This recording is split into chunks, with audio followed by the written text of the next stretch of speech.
Hello, okay, I've just downloaded your AI file and I want to walk you through some solutions.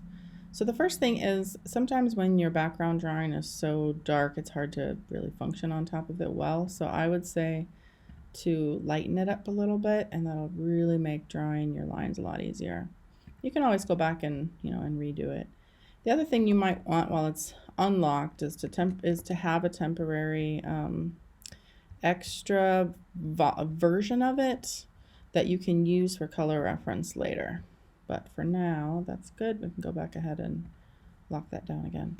All right, so the first thing I see is we've got blue on green, and that can be a little bit tricky sometimes on your layers, like it's hard to read that. So what you can do is double click on your layer 1, and you can change the color so that it's something that's going to be easier for you to see, and that actually does go pretty far in making a difference.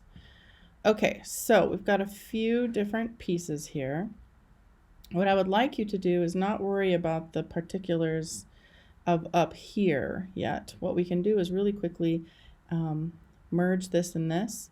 Now what's happening here is you've already drawn the cup handle, so that means you don't have to actually draw that as carefully. You never have to double your work because really this can just be underneath your cup.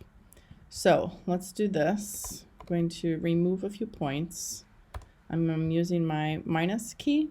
Now I have noticed that a few people don't have all of their tools, like they might not find the minus key. So if that's the case, edit your toolbar, find it, and drag it over there so you have them. You'll need the plus and the minus.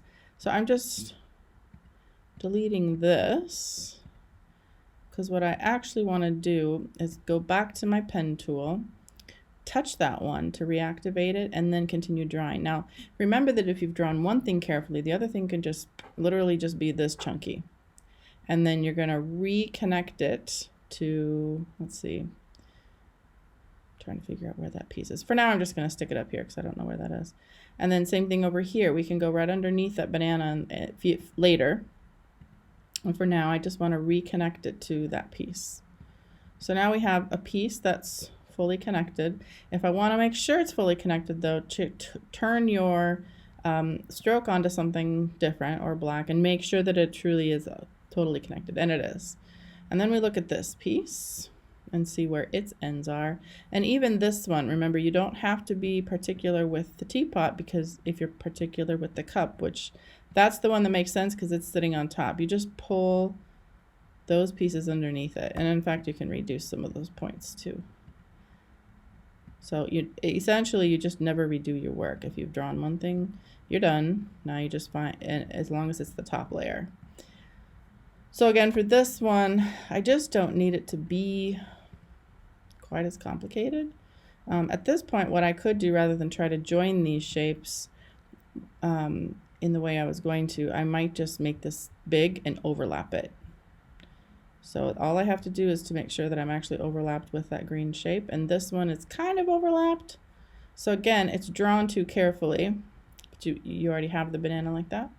So again, you can just remove the carefulness. And now what I can do is join this piece. Let me zoom out a little bit. So I'm going to grab that whole piece, and I'm going to grab this chunk, and I'm going to use one of two things. I can either use my Pathfinder and just say, join, that's fine. Or you can use your shape builder tool, and it'll do the same thing, but you have to drive that a little bit more specifically. And then remember, in the end, your layer for that watering can, or what is that? Yeah, I think it's a watering can, will go underneath your banana and everything else. So in the end, it'll probably be one of your lower layers. Behind that will be your wall. And maybe if you end up getting to the shadow part, that would be the shadow layer also. All right, now to divide this up, we've got this white piece. Let's see how you drew that. Yeah, we don't need to be too careful with this one either. So I'm gonna pull this point down, make sure it's like really past that line. All right, then I grab the outer piece. Let me zoom out again so you can see it. So that whole thing, right, all the way down there, and grab that white piece. And now we're going to use your shape builder tool, but the minus part of it. So you need to hit Option, and then you can just delete that whole section out. So, once you get, and I'm going to go ahead and lock that one down.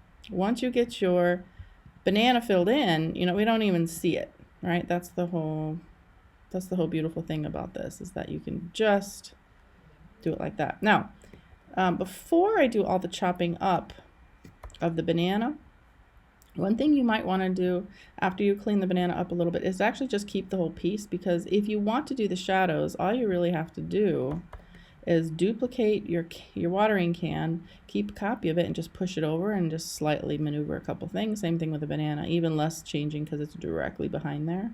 And that way you could really quickly get shadow done. Same thing with the cup when you're done too.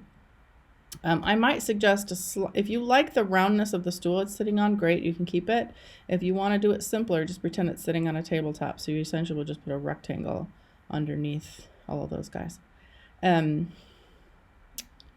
See what else I can think of to say here. All right, so just to do some cleanups. Anytime that there is a jaggedness on something that should be smooth, it just means you got too many points. So if we use your direct selection tool, it shows how many there are, and there's a lot. So I want you to keep in mind that when Illustrator needs to make a circle or an ellipse, think about how many points it needs to do that. It's only 4. 1 at the top, 2 on the sides, 1 on the bottom. So that means that every time you need a curve, you only need 2 points. As soon as the curve changes direction, then you need another 2 points. So this means you could really eliminate a lot of points. Now, let's see. You can do it a lot of different ways, but I'll just show you this one. Now, because you did not curve your points yet, you will need to do that. You'll have to shift your tools over to the Convert Anchor Point tool. And now if you hold and drag, you'll get these extensions, and you can pull those with the direct selection tool. And you can see that already it's much smoother. So you can basically use this point down to probably about here near the bottom, probably right here, because this is where the direction changes again. And you can just eliminate all of these extras. And then again, use your Convert Anchor Point tool, pull, and you can pull it out all the way. Although this is disconcerting for some people because this happens. That's always going to happen because they work in tandem. There's 2 and they work together at the beginning. When they pull too far, you switch to the direct selection tool, and then you grab that one anchor point and you push it into its origin, and then it'll collapse. So that'll work with your cup. That'll work with anything where a smoothness is necessary. I feel like the banana needs to be smooth, but this part doesn't. That can be weird and chunky because that's how the stems are often. So you're going to want to smooth this out. So remember, again, keep in mind how Illustrator makes things. It really only needs, it needs 1 here, 1 there, 1 there, 1 there. Now you've got pretty squished ellipse, so that means you might need an extra one. You'll have to reactivate this one because it didn't finish. So touch this one. Not gonna push it down a little bit with your arrow key. You could, probably temporarily. Whoops! It lost itself when I moved it. So touch it again, and then you can rejoin over here. And then now, I can add the anchor point tool, just like I did with the banana. Add curves, add what I need to, remove the things that are getting in the way, and just remember that this is going to be under that banana. So that means that you just need to reactivate the tool and reconnect it. And then that'll give you a whole shape. And then once you have the whole shape the way you want it, you will use your other whole shapes, select them together, use your shift key to collect them all together, and then turn on your shape builder tool, and then you can see as long as your lines are truly overlapping, you get your chunks. Now here we knew it was already filled in. This one means they couldn't quite find the overlaps, so sometimes that means you'll have to do a really purposeful, obvious overlap. Eventually, those little things will be left over when you do your shape building, and then you'll simply just delete them. So this kind of fussiness here, not necessary. That's just going to be a big old rectangle underneath this. You've already drawn that part, right? So again, no repeats. You don't need to redraw any part, even if it's sitting next to it. It's just going to be under.